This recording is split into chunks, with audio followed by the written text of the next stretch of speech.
ঘটনাটো মানে আপোনাৰ আজি 4 দিনৰ আগত মানে তেওঁবিলাকে এই মিঠাতেলটো চুৰি কৰি আনি পেলাই আপোনাৰ এই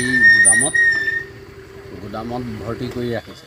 তেনেস্থলত মানে যোৰহাট প্ৰশাসনে গম পাই পেলাই আজি মানে এই উদ্ধাৰ কৰা হৈছে 12 বজা ৰাতিৰ পৰা এতিয়ালৈকে বৰ্তমান 2খন গাড়ীত লোড হৈছে আৰু এখন গাড়ী লোড হ'বলৈ বাকী আছে। এই মিঠাতেলটো আনিছিল ক'ৰ পৰা?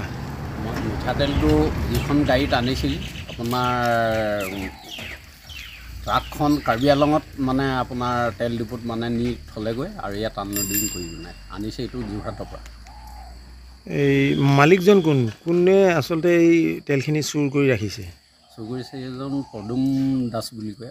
পদুম নহয়, যদুমণি দাস। যদুমণি দাসৰ নেতৃত্বতে গোটেই মানে নাটকখন হৈছে। গোটেই নেটৱৰ্ক বিজনেছটো তেওঁৰ আণ্ডাৰতে হৈছে। যদুমণি দাসৰ তেলৰ কিমান পেকেট আছে? 1000 পেকেট আছে। এতিয়া বৰ্তমান আপোনাৰ 200-150 মান অলপ শ্বৰ্টেজ দেখাইছে, হয়তো ক'ৰবাত মাৰ্কেটিং কৰিলে।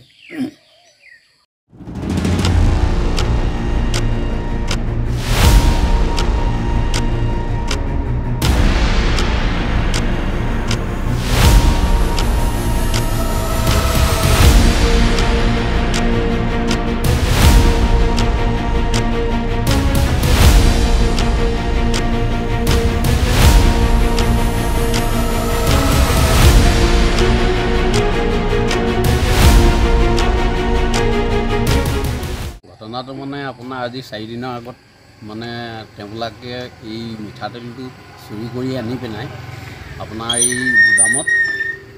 গুদামত ভৰ্তি কৰি ৰাখিছে।